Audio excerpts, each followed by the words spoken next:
I honestly don't feel that someone has to lose in order for someone to win. I feel like everyone can win and you can have it all. Hey, it's Nate DiSarro, and welcome to Titans of Industry, the podcast where I talk to industry leaders and innovators who are at the top of their game and leading the pack in their fields, uncovering some of the best stories in today's business landscape. In today's episode, I sit down with Dan Wise, an artist manager in the Nashville music industry. Dan talks about how fake it till you make it actually works, how he opted for practical experience over an academic path, and how hustling helped him end up on a management team that is home to artists like Clarkson and Shelton. And now let's get to the episode. But before we do, it's important to know that whether you're a small business owner or the face of a multi-billion-dollar industry, your organization has a great story to tell, and Content Titan wants to help you tell it. We are a digital content creation powerhouse built for the 21st century, providing all-in creative, strategic, production, post-production, and distribution services for a 360-degree, 24/7 world. In our world, Titans are passionate, creative doers. They have the experience to take your project from start to finish, minimizing your involvement so you can focus on what matters most, running your business. So if you're ready to take your content strategy and production to the next level, our Titans are ready to help. Now here's my conversation with Dan Wise. All right, so we're here at Starstruck Entertainment in the green room. I don't know how many people have come in and enjoyed this facility, but here with Dan Wise. Dan, it's great to be with you today. Thanks so much for taking a few minutes. Yeah, thanks for having me. So just wanted to jump right in and get your background. Where are you from? How did you get into the music business? Originally from Las Vegas, or a little suburb called Henderson, Nevada. And in high school moved to San Diego.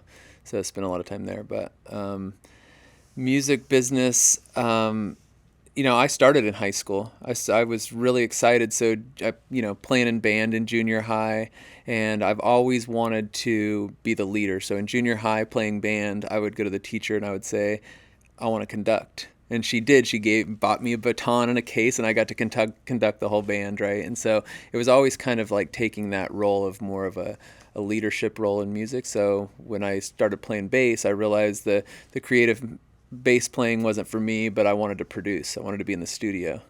So in high school, interned at studios around Vegas. One of them was Digital Insight was what it was called. And I can't remember the name of the owner, but, I was probably 15 years old, have no idea what I'm doing in life. And the owner of the studio is probably 28 years old, driving a Ferrari, and I was just thought that it was the coolest thing in life, and watching all these local bands come up in this really awesome studio in Vegas. But I remember my mom driving me an hour every single day after school to go intern at the studio for me to go in and wash this guy's car and clean the bathrooms and, do all that, just in hopes that I can sit in one session, And so, but, I was really interested in kind of that, taking a step back and in overseeing, I guess, the process of music. So from there, I kind of really got interested in sound, right? Audio engineering. So I started mixing live sound and doing some technical theater stuff in high school, and just kind of, recording buddies' bands and stuff like that in the house, and got really interested in that process.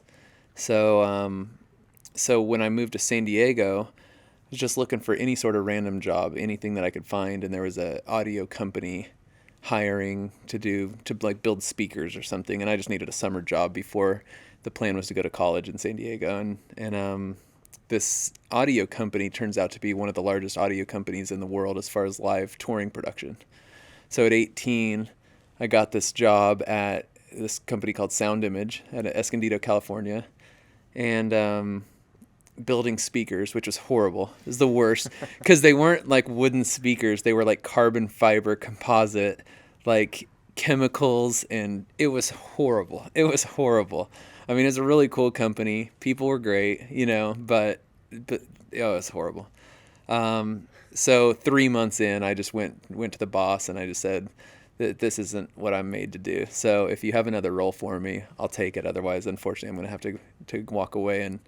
And I, first person, in the music industry really that kind of gave me a shot was him, and his name's Rick Stanley out of San Diego, and he really kind of was just like, okay, well, let's dive in, and kind of threw me into the fire. And within less than a year of being with that company, they put me on the road, and they sent me on tour with my very first professional tour. Was a country artist named Mary Chapin Carpenter. She's still around touring. She's awesome. And I remember that being my first tour, and I'm 18 years old on a tour bus, like, whoa, this is great, making more money than anybody my age, and just really excited. And that just kind of led to more tours and more tours and more tours. And college ended up being a distant memory or a distant thought. So I'm curious what you did on those tours. Were you audio engineer? I was kind of a tech as I learned. And then, when bands would have a support act, I would go mix the support act or whatever, and just that was kind of definitely a learning process when you're 18, Sure. But anyone from, I was a tech for a long time, but anyone from Mary Chapin Carpenter to like Jimmy Buffett and, and yeah, some people like that. So That's awesome. It was great. So started kind of from a tech side. You were intrigued with audio and all the technical stuff, but then eventually, I guess it moved into more of a management role. Yeah, I think actually I was still only maybe 19 or 20, and I remember the guy I mentioned a little bit ago, Rick Stanley, but still a dear friend of mine and somebody that I respect more than anything. That probably taught me the most about just being a good human being. His name's John Shimke, and he's a good friend, a business partner. He's just a great guy, but he gave me my first real opportunity to production manage and to mix sound for Jason Mraz when he was first coming up, when his very first single broke, and he was starting to tour a lot. And I ended up working for Jason for a long time. But that experience and what he taught me about production managing and kind of taking on a different leadership role was, very important part of my life, to kind of watch that. And what was the reason why it was so important for me, I think, is because it was finally that point in my life where I knew that I could design my future. And so it was kind of that point of, I'm an audio engineer, I'm a tech, right? Well, I want to be an audio engineer. So I just tell people I'm an audio engineer, and I just go do it and figure it out, right? And it was kind of like, well, who's that guy's boss? Well, it's the production manager. Great, that's what I'm doing. That's the life I'm going to design for myself. And then from there, it was, well, who's the production manager's boss, or who kind of runs the tour? Oh, it's the tour manager. Great, I want to tour manage. That's what I'm going to do. And kind of stepped into a tour management role. So leading tours and building teams and doing that for years. And then from there, same kind of thing as, okay, well, who oversees the tours? Who oversees that part of it?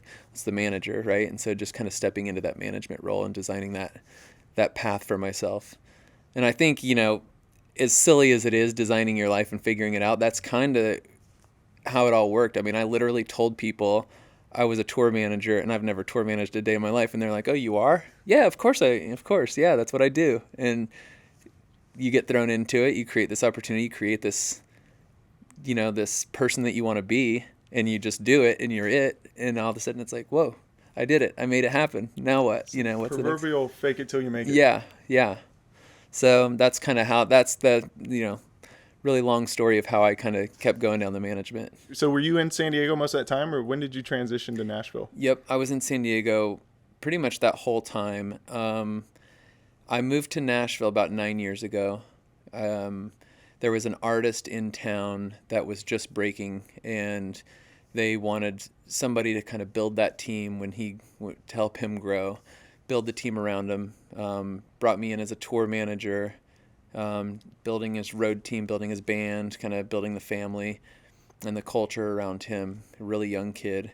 And and I did that, and it was very successful, and he's very talented. It was an amazing experience.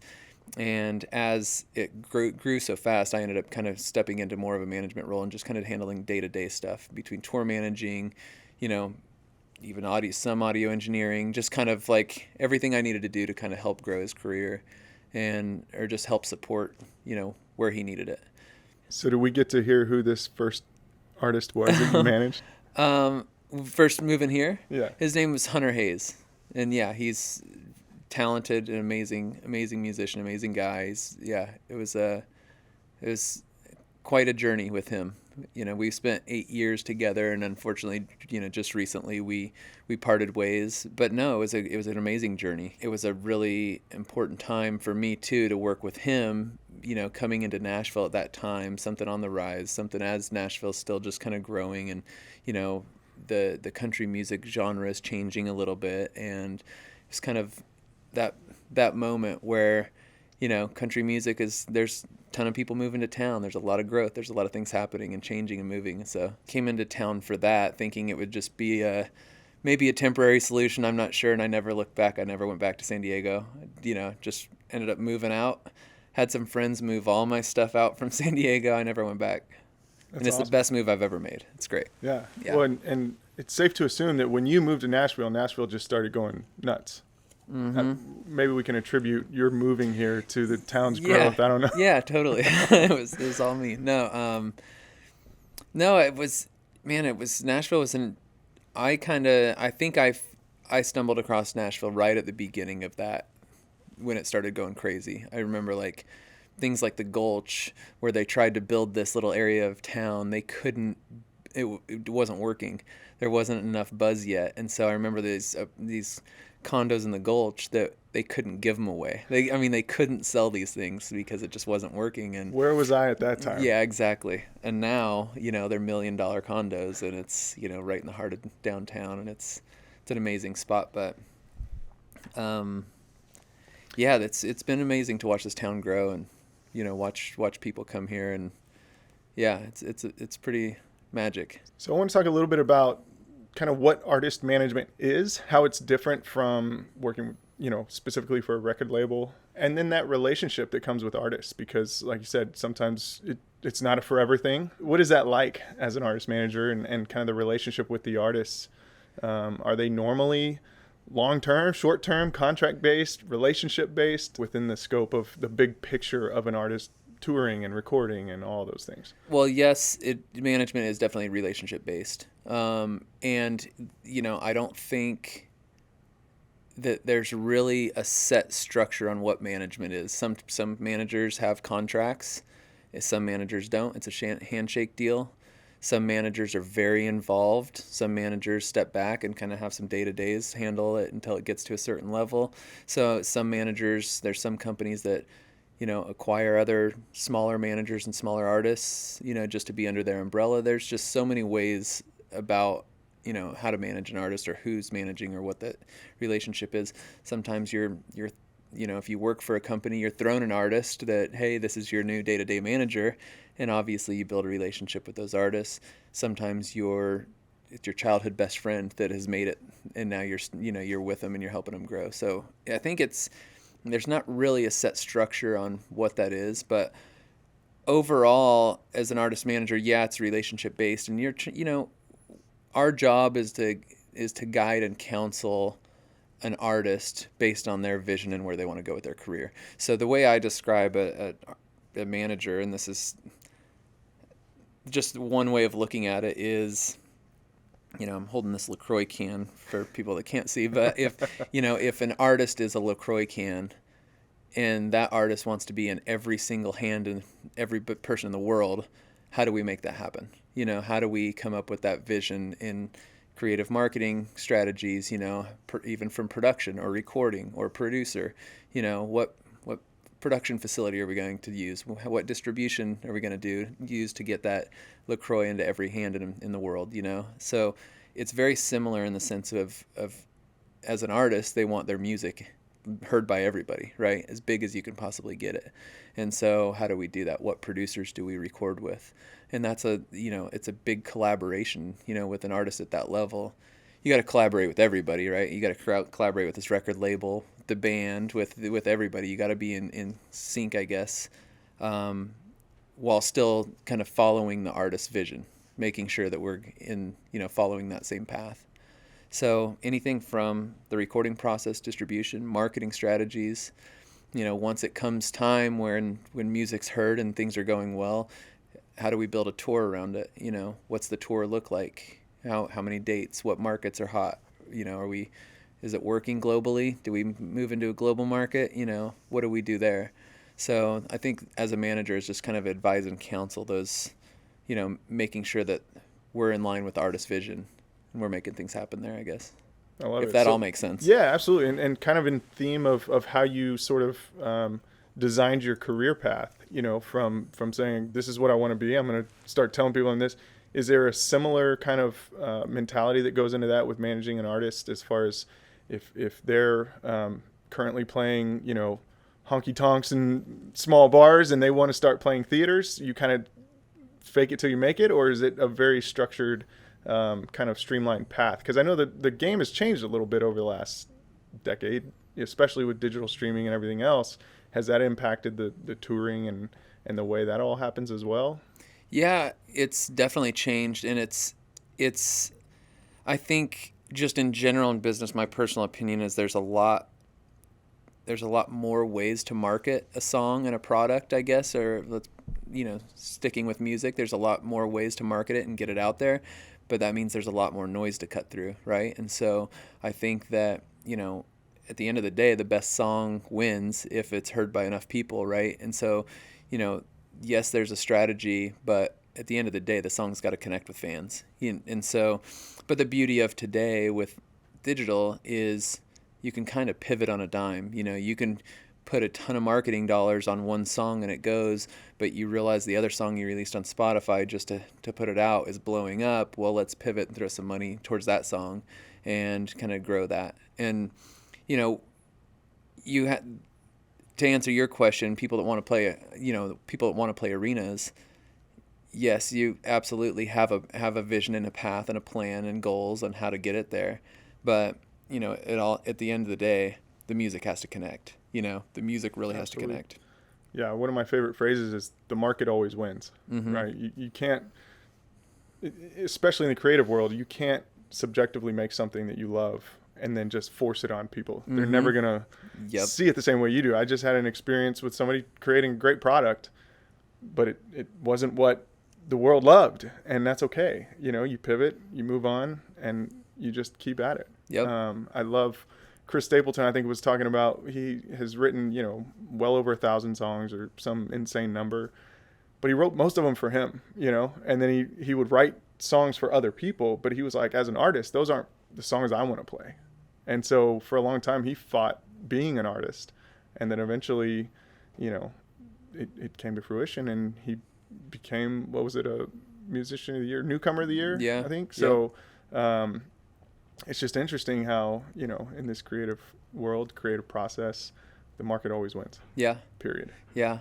And that's interesting that you say that. I mean, creative types don't necessarily like this this thought process and this viewpoint on it. But, to your point, again, if this LaCroix was the product and I wanted it to taste like salt and pepper because that's my favorite thing, then great, I'm going to sell 3 cans of it to the people that want a soda that tastes like salt and pepper, right? Yeah, but, and that people put a lot of time and effort into that, to making a great product that people want to enjoy and love. And, you got to keep that in mind. There's a ton of musicians that just want to open up and write poetry in their bedroom to release some emotions and feelings, and some of those will connect with other people, some of them won't. But, you kind of got to realize that going into it. And there's some people that go write songs that mean absolutely nothing to them just because that's what the people want to hear, So finding that lane that kind of satisfies both of those is I think, the goal. So Nashville, I mean, I'd be interested to know the statistics of how many talented musicians move into this town every single day. It's insane. If you're a musician and you're ready to take that next step, how do you get an artist manager? How do you get to that point? Do you have to be discovered? Can you knock on the front door at Starstruck and say, hey, I'm here to hire a manager? How does that process work? What's kind of the inside of getting to that point where you're ready for a manager? I think it's a little of both. I've told this story 100 times. I just told it this morning, but there was this awesome pop singer, this kid from Florida, and he comes to Nashville, he's getting ready to play this show. And coming from an artist, this means even more to me. But, you know, me and him just started talking. Great guy, forget his name, but great guy, great voice, amazing artist. And he said, man, I came to Nashville with this dream of like getting the record label and the booking agent and the publishing deal so I can really make the music that I want to make. And I'm so excited. And he stops and he kind of looks at the sky a little bit, and he looks at me and he says, you like cupcakes? And I'm like, yeah, man, where are we going? You like vanilla cupcakes? I'm like, sure, man. Yeah, of course, like vanilla cupcakes. I said, imagine I'm on Shark Tank and I tell all the sharks that I have the best vanilla cupcake. It's the most amazing vanilla cupcake. It's going to melt in your mouth. You'll never have anything like this. And they get excited. Their mouths start watering, and they're like, okay, well, yeah, do you have a sample? Oh, well, I can't really give you a sample until you invest in me. And he said, and that's kind of a mentality with a lot of these new artists is, oh, I'm going to come to Nashville and get a record deal and a publishing deal and a booking agent, and they're going to do the work and make me a big star. And the reality of it is for companies to invest that much time and money into somebody, they want to see that it's working. They want to see that they've built a market. They've built a story for themselves. They have a vision for their company. They have, they have all these pieces in place, and so once you have that and you've built that foundation, it's easier to find a manager and a team to put around you. But if you're just, a kid that has a couple good songs that you wrote in your bedroom, it's really tough to find that, to find that team that's going to support that. Not saying that it doesn't happen. Some people will believe in you and some people want to take that chance. But, at the end of the day, people want to see that drive and that hunger and that, I'm building it. I want to build this thing, and I don't care whether you're with me or you're against me. I'm building this future. So I love it. I love it. So let's talk a little bit about where the music business is right now. Again, you've been at it for a while from both a production standpoint, management standpoint. You've seen kind of ins and outs, but there's a lot of talk that the industry's changed a lot. Again, digital streaming has certainly affected how album sales happen. Vivo and YouTube has affected how music videos are distributed and consumed. From your perspective, just where is the music business right now compared to where it used to be? And then conversely, where do you see it going? As far as digital streaming, again, going back to how many ways to put music out there now, there's a lot, and there's a lot of talent out there. There's a lot of artists out there. And, we've seen it now with like Chance the Rapper and a bunch of other ones, right? You kind of can do it on your own and build a successful career on your own without, major support.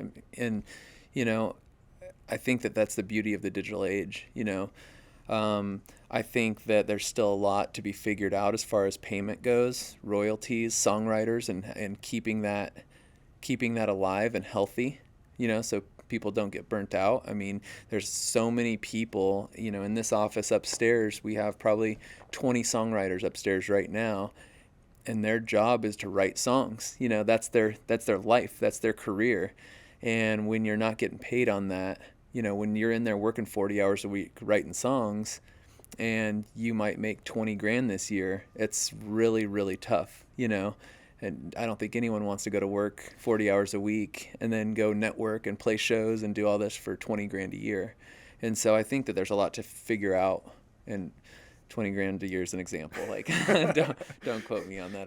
We'll get all kinds of messages, I'm sure, on that one. What? Yeah, I don't know what they make. I really don't. I mean, it all depends, but it's an example of, how much work they put in, and, at some point the pay's got to equal out. And so I think that there's a lot to figure out as far as payment. I'm not saying it's wrong or it's bad. I'm just saying, there's a lot to stay on top of to keep the arts alive, to keep the writing process alive, especially. Yeah, and in one regard, it's much easier now to consume and get yourself out there and everything else. But it used to be so cut and dry. Mm-hmm. You write a song, it gets on an album, you get paid. Yeah. And we kind of was a very simple mathematical equation, and now it's like, well, this song could end up streaming and hit millions of hits, and then who knows what that's worth. Yeah, and everyone knows this, but just to kind of put it in people's face and just have people remember that, like, as an artist, not just a songwriter, but as an artist, when you have a big team of all those people that I mentioned, a publisher, a booking agent, a business manager, an attorney, a manager, they all take a cut. And so, everyone has a piece. Everyone needs to get paid. It's a business. And so when you get another person takes a cut, or those royalties aren't paying out, or whatever's not paying, it's really hard to be an artist or a songwriter, and make a living at it. It's a fun hobby in your bedroom, but it's still people's lives. It's their Absolutely. career. Yeah, for sure. So what do you think is kind of on the horizon of, have you seen anything fun or innovating or kind of exciting that you're looking forward to in the next few years as far as the music business is concerned? There's so much, to be honest with you. There's a new company here pitching about some sort of AI recording process or voice recognition software or voice matching software. And there's so much going on right now that who knows what's next, to be honest with you. I mean, who knows? The biggest part is just making sure that it's connecting with fans, right? That's the biggest part of the music industry. Is it connecting with the fan in the best way? Absolutely. Because fans kind of see right through all the noise as well. They just want to connect. They want to connect with an artist, feel like they're connected with an artist through their music, through their personality, through their social media channels or whatever that is. And when it feels like it's not authentic anymore is when you start seeing people kind of drop off, especially in country music. They're so loyal to their fans, and and it's authentic. It's true. They want to meet their fans. They want to be there. Story of Garth Brooks signing for 26 hours or whatever, or Taylor. I mean, that's real. They want to do this stuff. Yeah. They don't feel obligated, and so the human connection is never going to go away. We always need to find ways to bring it back to that human connection. I mean, as a storyteller myself, it's all about that exact same thing. That how do you create a connection with the brand, with the organization that doesn't feel inauthentic, that always allows for the viewer or the consumer or the fan to feel like they're a part of something that's not fake. Mm-hmm. I saw this thing the other day.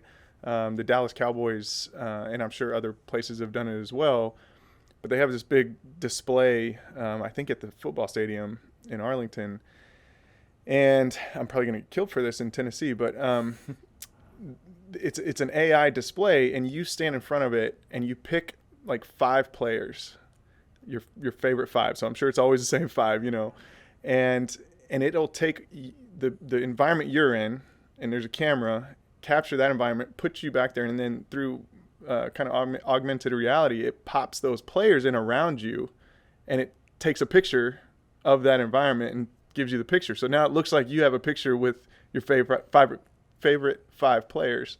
And I thought that was the coolest thing. Do any artists do anything like that kind of gives you almost instant access, even though it's augmented reality? Actually, yes. And what's really funny about that is we just talked about that last night. There's an app out there, a really great app that does like a lot of business to business called Video Bomb, and it's amazing. And they do the same kind of thing. Point your camera at anything. You can point it at this LaCroix can, and all of a sudden you have you pick an artist, movie, actor, pop out of the LaCroix can, kind of tell you more about it, and just have augmented reality opportunities like that. So it is more and more, and you can walk around to a concert, Lollapalooza, point it at something, and one of the artists will pop out and you can take a picture with them if that's what you want to use. So there's a lot of those happening right now, but also there's a lot of I've seen a lot of app companies come out with like virtual meet and greets where you can sit and actually have a FaceTime meet and greet with an artist just from your phone. There's a lot of access to artists now. But I think, it's scary because I feel like a lot of people now expect the access to the artist. When we go to shows, everybody expects to get backstage because they bought a ticket, and they're really upset if they don't. And so it's really, because there's so much access, it's hard to navigate sometimes. I was having a conversation actually a couple years ago in LA with the marketing director for the Goodyear blimp, and she was trying to come up with ideas, brand partnerships, different ways to market the Goodyear blimp, because most people don't realize that is a 100% marketing effort for Goodyear. I mean, it's functional at football games, but it's obviously marketing for Goodyear.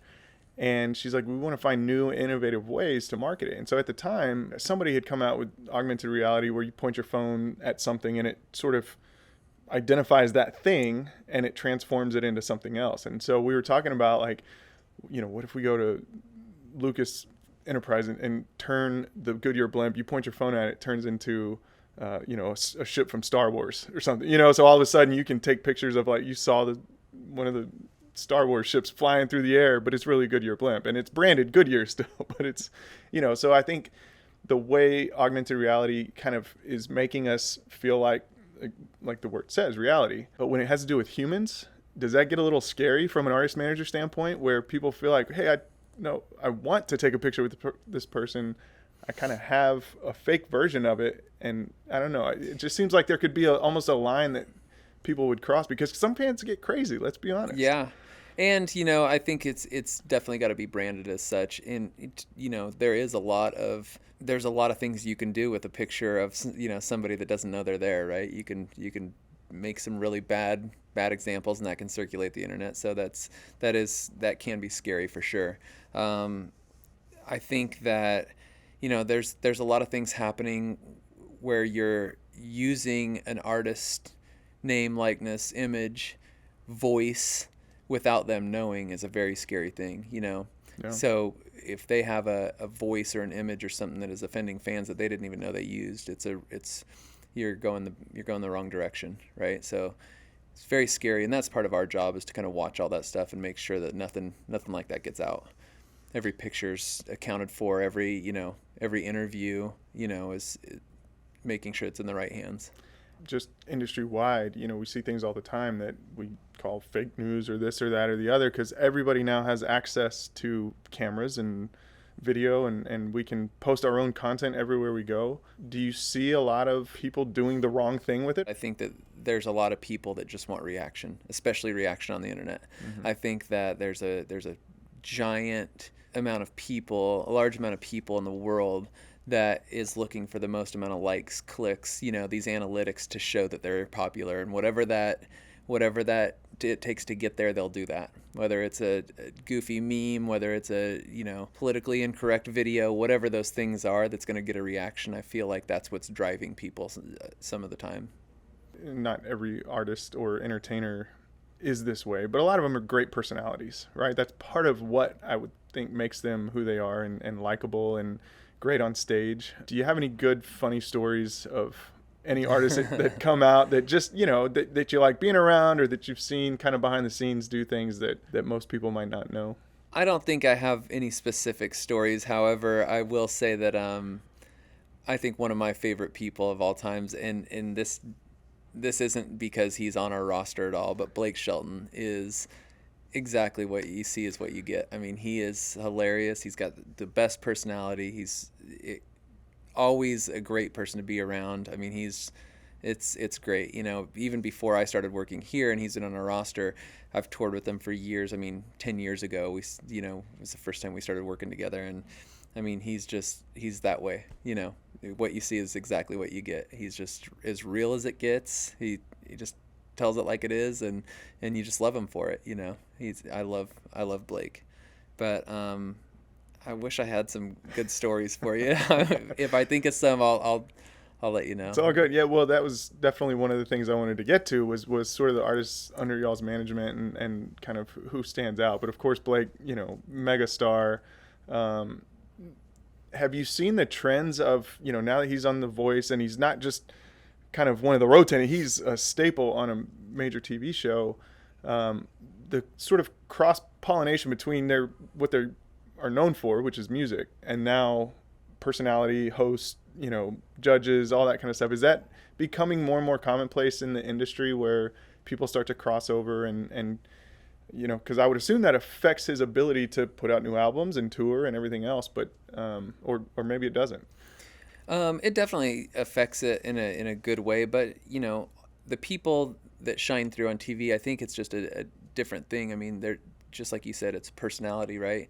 You have to have a big personality on TV for it to translate, and so with that being said, no, I don't think it is for everybody. I don't think some artists belong on TV, just based on what you're looking for. But but no, Blake, we have Kelly Clarkson on our roster, and she has her own TV show now, and she obviously is on The Voice, and she has the best personality, and and it's real. They're not putting it on for TV.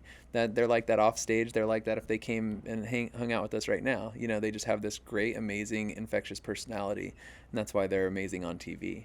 You just want to hang out with them, right? That's just the kind of personality they have, and that's the kind of people they are.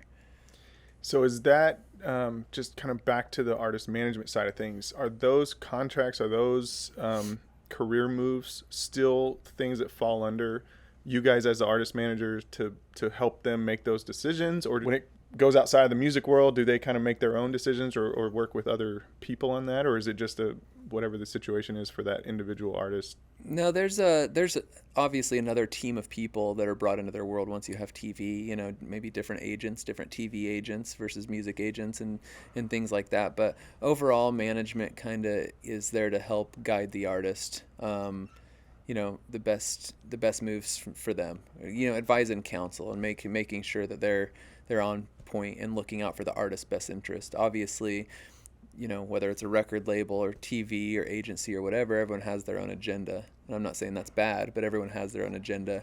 And so just making sure that somebody's looking out for the artist's behalf with the best interest of the artist. So you mentioned a couple of people that have kind of gotten you or sort of been instrumental in launching your career, that you still have great relationships today. Who are some of the people that you continue to look at now and say, that's where I need to be, or that's kind of who I want to emulate, or that's where I want to go? Do you have those people, those mentors, those kind of people that are pushing you further and harder and kind of, since you've designed your career to this point, you kind of are looking at that next step? Yeah, I think that I honestly feel that the universe has brought me to this company for that reason. I honestly do. I think that the owner of Starstruck, Narvel Blackstock, is my biggest mentor. I mean, he really is. He's just a brilliant man, and it's the fact that I get to work with him every day is incredible. But he's taught me more, I think, about this industry and management in general in the past year and a half than the 18 years of my career. And he's just been an amazing leader for the company and just for me personally. So what do you personally do to kind of continue developing yourself, growing? Are you a reader? What are the kinds of things that kind of push you further and further in your career? I'm a nerd when it comes to personal growth and self-help and personal development and those type of books and learning, and I'm really big on mental health and just taking care of yourself. And I think that this is very cliche to say. I mean, everyone says it, but if your inner world is not strong, your outer world's not going to be strong. Your outer world's going to look like crap, and so taking care of yourself first and making sure that you're strong mentally, physically, healthy, internally is going to give you a better chance of success externally. Once you can kind of take on that personal responsibility that you can design your own life, but it all starts within, once you kind of accept that and understand that, you kind of view the world a little bit differently, and you kind of for me personally, I have a much better success rate of happiness. When I wake up, I know that I'm on 80% or above on the happiness scale. I just That's pretty good. That's a pretty good percentage. Yeah. So, from a sort of tactical standpoint, what does that mean for Dan? What is a daily kind of best case scenario from the time you wake up to go to bed? What do you do to keep that happiness above 80% or whatever? Exercise every day, no matter what. That's the one thing that I've learned about myself, that mentally, when I don't do something in the morning, mentally I'm just a little bit more drained. Everything's just a little bit harder, and for obvious reasons, just getting that blood flowing first thing in the morning is crucial for me. I have to do cardio guy, weights, yoga, combination, all of it. Yeah. Sure, just something that's really loving. The company just got a Peloton bike upstairs, nice, yeah. And I'm really enjoying that. But just anything really. I mean, even if it's a light jog, even if it's 25 push-ups and you're done, even if it's 10 jumping jacks out of bed, whatever that thing is that just really kind of gets you moving and blood flowing is really important to me, and that's crucial. But I think meditation is huge. I mean, it's very important, and visualization, imagery of what you want your life to look like and what you want your day to look like.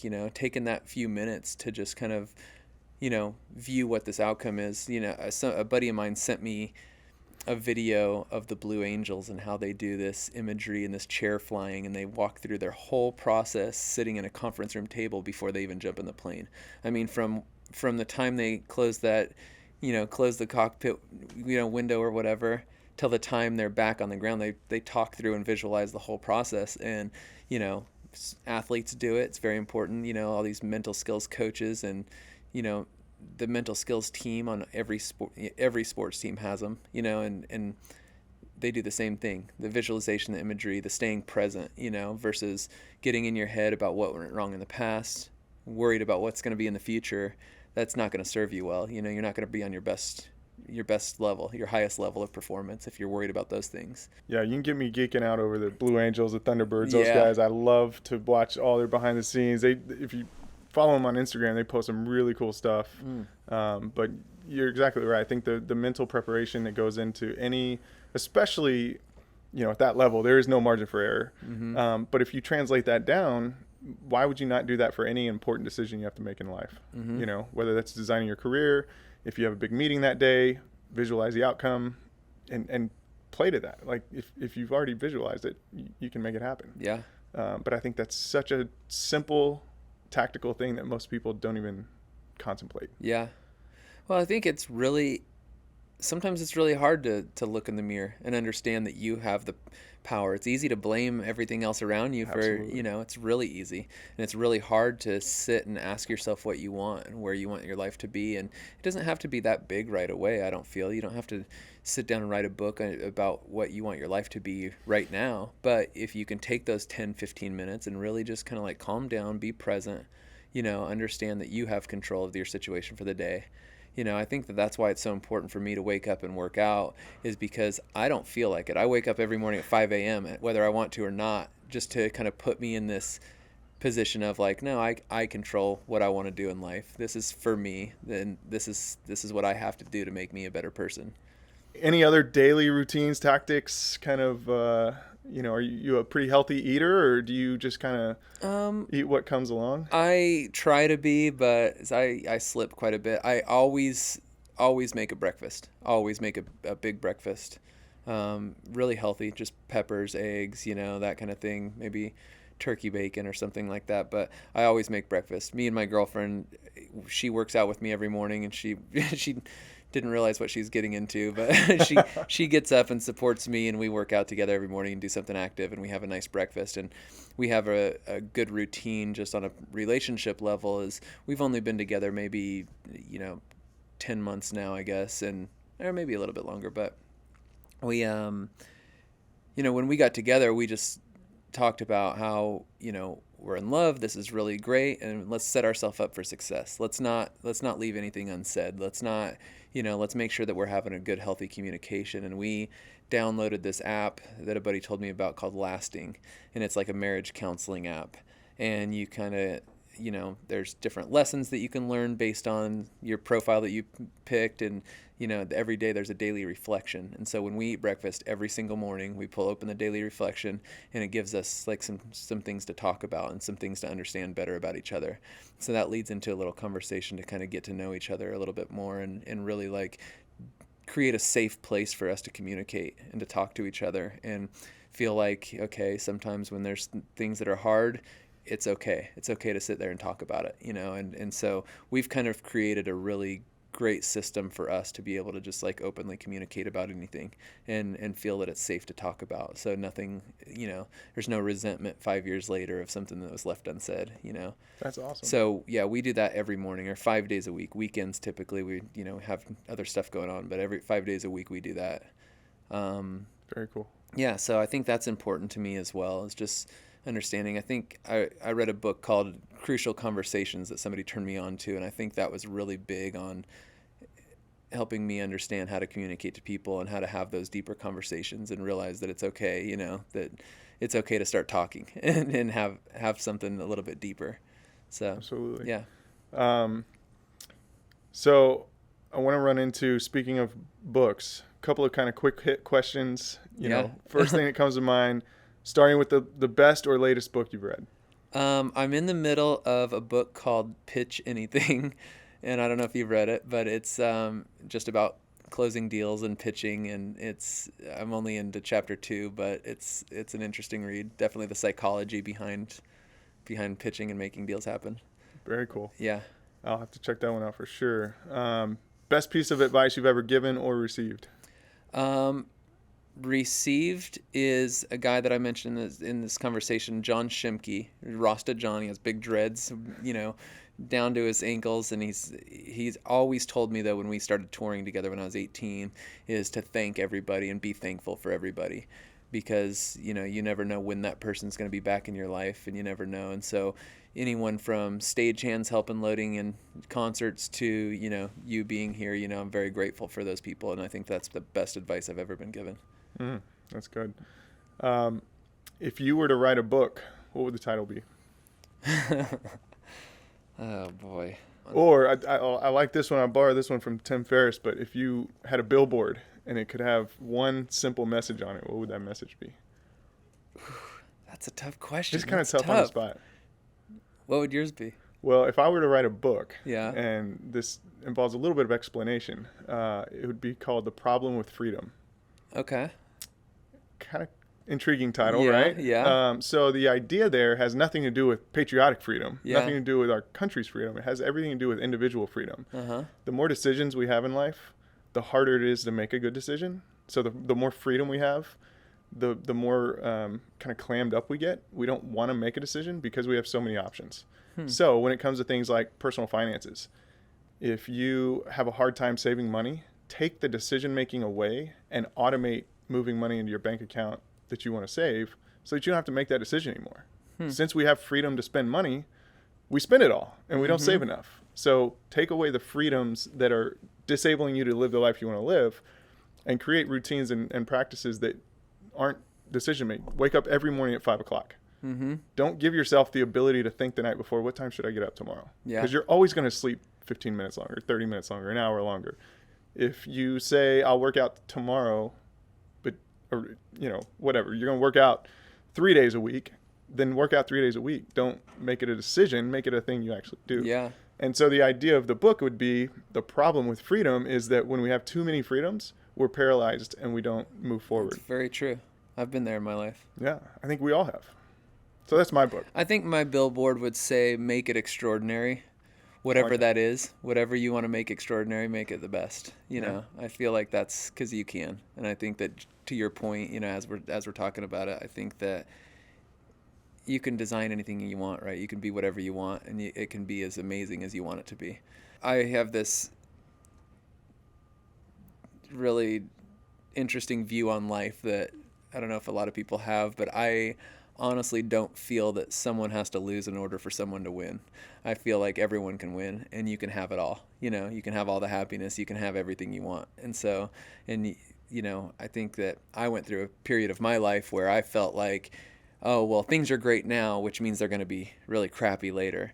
And that's not the case. It doesn't have to be like that. And so I think that everyone can win all the time. Absolutely. And I don't think that's out of bounds at all. I think the terminology win-win comes from somewhere, and there's win-win scenarios all the time. I was just talking to somebody the other day that had their corporate culture is a win-win culture. And it's not, if I do this and it gets me a promotion, then somebody else loses. It means we can all rise together.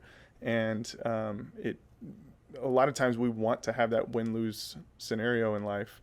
But the reality is, even people that lose it, quote unquote, lose at something, if they view it the right way, they're gaining something, right? They're figuring out, okay, well, I know what I need to improve on. So that's an educational experience that I can now take and, use for myself to better myself. And I think a lot of times people just view, if you're playing a basketball game and you're the one with fewer points, you lost the game. Well, in most scenarios that's true, but what can you gain from that? How can you view that as a win? There's an author here in town named Donald Miller, and he's in Nashville. He has a book called Story Brand. But he's one of my favorites. He's my favorite too. I get the business daily tips every morning in my email, and he had this one that he said, start looking at everything in your life as how it was good for you. And he said, even if you're stuck in traffic, think of why being 5 minutes late to this meeting is going to be the best thing that's ever happened to you. Maybe you met somebody at the right time, or maybe, every situation when somebody yells at you, it happened because there's